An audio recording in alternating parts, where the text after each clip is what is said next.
Hi everyone, and welcome to Truth Over News. A recent New York Times article has refocused attention on something we've long suspected, but which remains shrouded in mystery.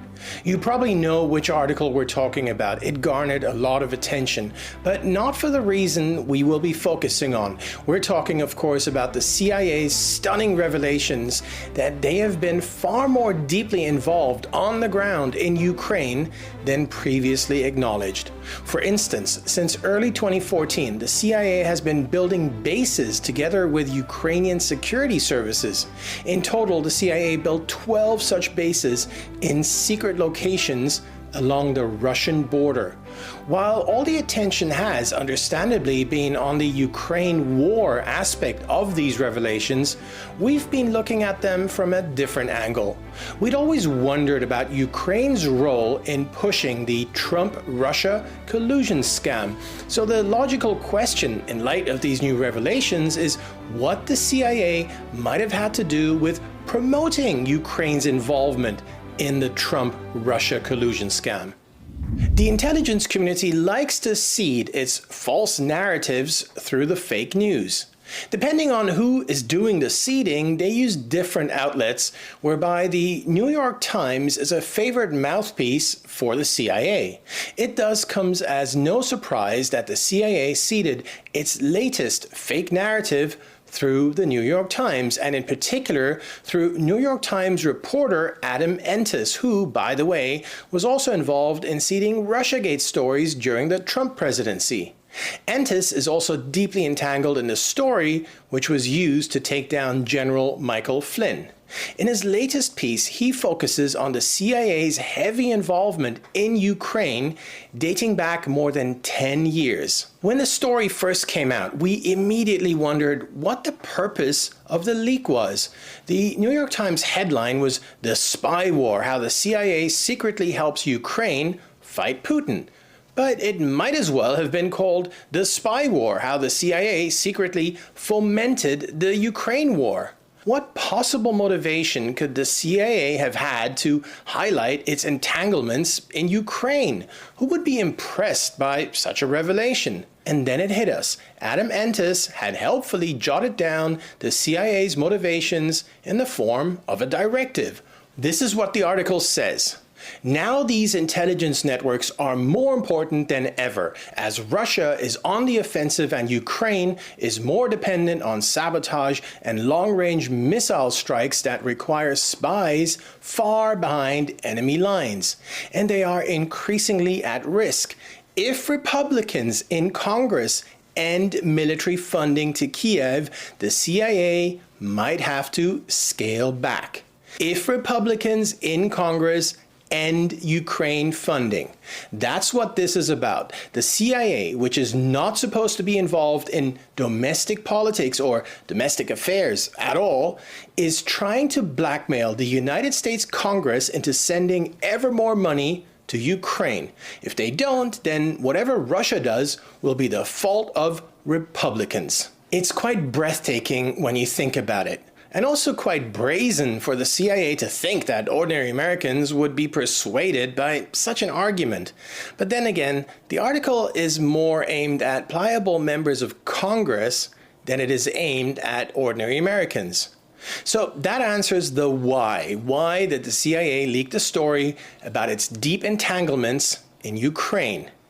And it is that deep entanglement which made us think about other things that the CIA might have done in Ukraine other than build 12 secret bases on Russia's border over the past 10 years, which, by the way, is pretty provocative when you consider it from the Russian perspective. There was always something that bothered us about Russiagate, something which we could never quite put our finger on.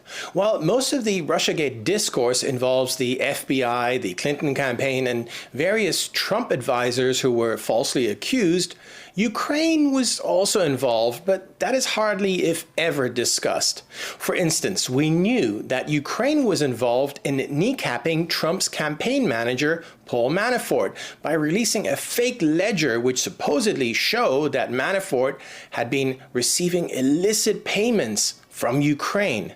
That story was released in August of 2016 in tandem with the FBI initiating its Crossfire Hurricane investigation into the Trump campaign.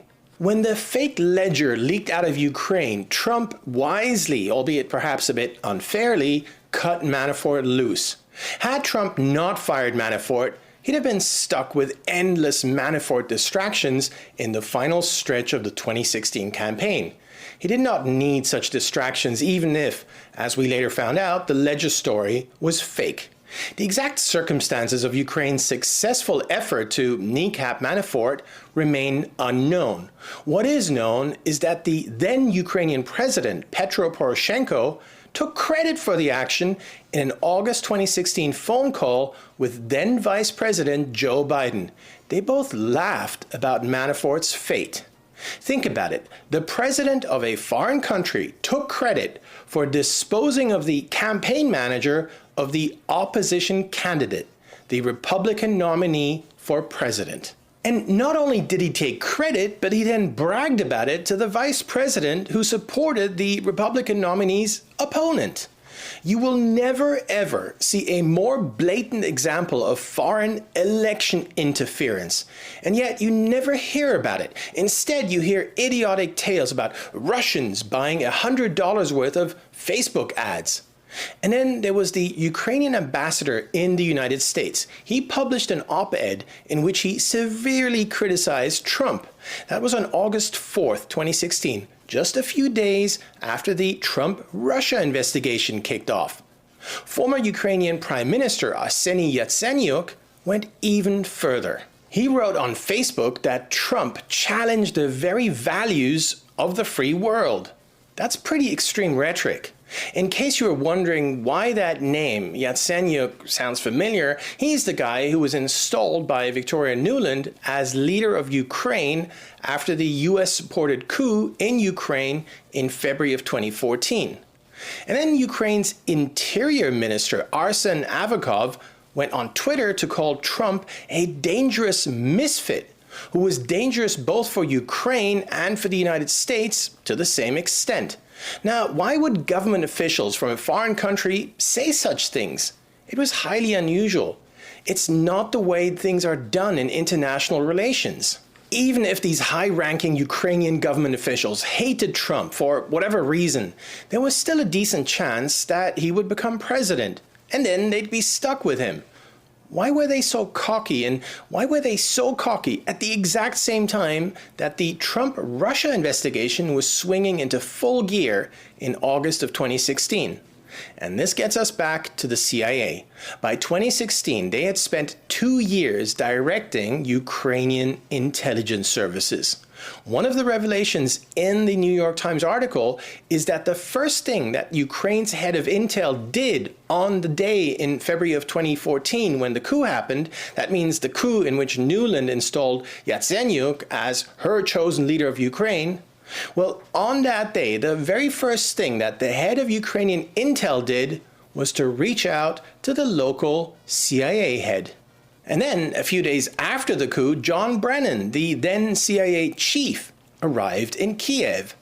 That's interesting timing, to put it mildly. And then they began to build their secret bases on Russia's border. But did they do anything else? Did the CIA encourage Ukrainian intelligence officials to release the fake Manafort ledger? Did they encourage Ukrainian officials, such as Nuland's hand-picked leader, to smear Trump?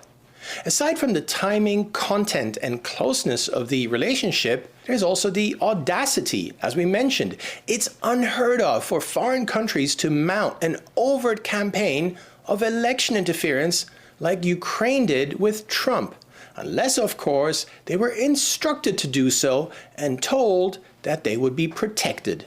Perhaps promises were made in respect of all the goodies that would be coming their way if Hillary Clinton became president. Now, that is at least partially speculation, but all the information aligns. Something else that stood out from the New York Times article was the admission that Ukrainian intelligence officials and the CIA in some way had penetrated a Russian hacking group called Fancy Bear. If that name sounds familiar, it's probably because Special Counsel Robert Mueller accused Fancy Bear of having hacked the Democratic National Committee. Mueller's claim has never been substantiated, so this new information about CIA involvement is highly noteworthy. And then there are also Nalivaychenko and Shvets. Valentin Nalivaychenko was the head of Ukrainian intel, the person who reached out to Brennan as soon as the coup happened in February of 2014. So, in a way, he kicked off the deep entanglements with the CIA. But that did not last long, at least he didn't last long. Nalivaychenko was fired a year after the coup. The reasons remain murky. He appears to have had a feud with someone we've talked about previously on this show, which is the Ukrainian chief prosecutor Viktor Shokin, who was later fired by Joe Biden. But there were also his entanglements with the CIA. After he was fired, Nalivaychenko suddenly changed his tune and became something almost like a whistleblower. Immediately after the 2016 US presidential election, Nalivaychenko cast doubt on the Manafort ledger, saying that it was fishy that only one part of the ledger appeared. He asked, "Where's the handwriting analysis?" And he said that it was crazy to announce an investigation based on this ledger. But most notably, he admitted what the fake news media in the US still denies to this day. Here are his exact words. "Of course, they all recognize that our Anti-Corruption Bureau intervened in the presidential campaign." And then in 2019, Nalivaychenko admitted that the alliance with the US depended on answering questions about the Bidens and about election interference. He meant Ukraine having to answer those questions. Ukraine interfered in the 2016 election. That's not us saying it, but the former head of Ukraine's SBU, the Intelligence and Security Agency of the government of Ukraine. And so we are led to ask again, did the SBU just do that on its own, or was it encouraged or even pushed by Brennan and by the CIA? We know that Brennan was heavily involved in Russiagate. First, he received information in July of 2016 that the entire Russiagate narrative was a scam that had been cooked up by the Hillary Clinton campaign. But he buried that information. But Brennan's work was not done. After Trump won, Brennan was instrumental in creating the false intelligence community assessment, which claimed, without evidence, that Putin had gotten Trump elected. In many ways, it was the intelligence community assessment that hurt Trump the most. Many people still believe that even if there was no collusion, Trump only became president because of Putin. They believe that because of Brennan's lies. So while we don't know for sure that Brennan encouraged Ukrainian security officials to go after Trump, he had both close ties with them and a strong incentive to do just that. But that is not all. And this brings us to Yuri Shvets. He's a Ukrainian former intelligence official who many years ago moved to the United States and allegedly played some role in helping the Clinton campaign smear Trump. Crucially, we know that this allegation was made during the 2016 presidential campaign and before the Trump-Russia collusion stuff really kicked off in the media. That's important because anyone can make up stories after the event, but no one in 2016 knew about Clinton's devious plan to falsely accuse Trump of Russia collusion. So for someone in Ukraine to have talked about it ahead of the election is hugely significant. And that someone is Yuri Shvets. Here's what Shvets allegedly let slip. Again, this was said and written before the 2016 election. According to Yuri, the task of finding dirt on Trump and members of his team is very urgent since, according to the Clinton campaign, at the time of the conversation, Trump's rating was higher than Clinton's. In particular, Yuri was interested in any information on Manafort, a political consultant for the Party of Regions and its lobbyist in the United States. So Shvets admitted that he was in Ukraine on behalf of Hillary Clinton to dirty up Trump. But there's more. The article about Shvets' revelations claims that he was being helped by Ukraine's security service, which wouldn't be involved unless they'd had a request from the CIA. In other words, a US-based former Ukrainian intelligence official might have been helping the CIA with smearing Trump. Now, admittedly, we don't have all the answers, but John Brennan's drive to take down Trump, the president of Ukraine boasting about having taken down Manafort, Shvets admitting that he'd been sent to Ukraine to dirty up Trump and to help Clinton, and Nalyvaichenko belatedly confirming that Ukraine did in fact interfere in the 2016 election, well, all that points in one direction, especially if you consider, as we just found out, that the CIA was massively involved on the ground in Ukraine during this time.